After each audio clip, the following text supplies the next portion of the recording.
Assalamualaikum warahmatullahi wabarakatuh. Perkenalkan, nama saya Arfa Sakibah Muharam. Saya mahasiswi Universitas Surya Kancana, program studi Administrasi Bisnis Internasional. Di sini saya akan mewawancarai atau saya mengenai seberapa jauh atau saya memahami bahasa Indonesia. Boleh atau perkenalkan dulu pekerjaan dan juga nama Ate.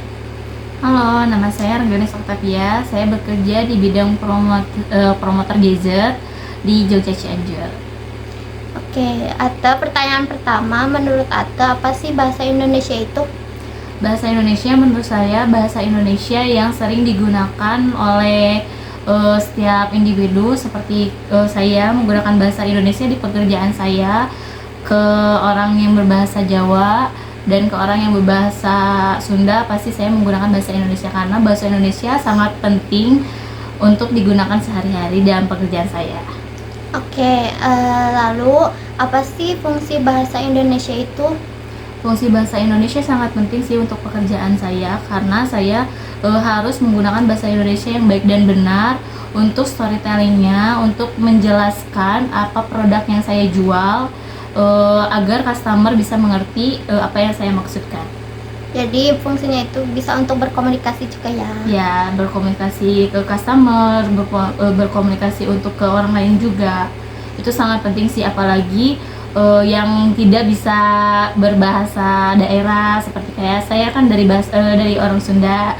Saya menggunakan bahasa Sunda. Saya konsumen misalnya menggunakan bahasa Jawa, saya kan tidak mengerti ya apa yang dia ucapkan. Jadi saya dan konsumen menggunakan bahasa yang umum digunakan. Nah, atau tahu gak tentang bahasa baku dan non baku? Sebenarnya kalau misalnya bahasa baku itu bahasa yang menggunakan KBBI, Kamus KBBI. Jadi itu untuk bahasa yang formal. Kalau untuk bahasa non baku itu bahasa yang digunakan untuk sehari-hari. Kayak contohnya saya pasti menggunakan bahasa yang non baku, yang dimengerti oleh orang lain juga. Oke, lalu ada juga bahasa yang baik dan benar. Itu tuh maksudnya gimana? Tahu gak? Kalau bahasa yang baik dan benar tergantung ke individunya juga. Kalau misalnya di pekerjaan saya kadang memang agak sulit ya karena saya menggunakan bahasa Sunda dan di daerah saya juga banyaknya menggunakan bahasa Sunda. Jadi saya pasti menggunakan bahasa Indonesia yang non baku karena biar orang lain mengerti apa yang saya ucapkan. Kalau misalnya yang baku atau formal itu kadang orang lain tidak mengerti apa yang saya bicarakan. Oke.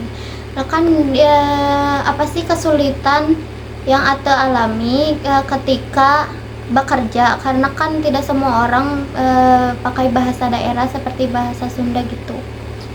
Kesulitannya lebih ke saya kadang suka berbahasa Sunda, kayak jadi lebih ke campur-campur bahasanya, kadang bahasa Indonesia dicampur bahasa Sunda. Kalaupun itu tergantung customernya. Kalau misalnya customernya kayak gak ngerti bahasa Indonesia, jadi saya pasti menggunakan bahasa Sunda. Kayak kalau misalnya customernya mengerti bahasa Indonesia yang baik dan benar, dan saya juga akan menggunakan bahasa yang Indonesia yang baik dan benar juga. Jadi tergantung lagi kepada individunya masing-masing, tergantung situasi juga. Oke, sekian wawancara yang dapat saya lakukan terhadap Ate saya. Mohon maaf atas segala kekurangan. Semoga wawancara ini dapat menjadi manfaat bagi kita semua dan dapat dipahami. Terima kasih. Wassalamualaikum warahmatullahi wabarakatuh.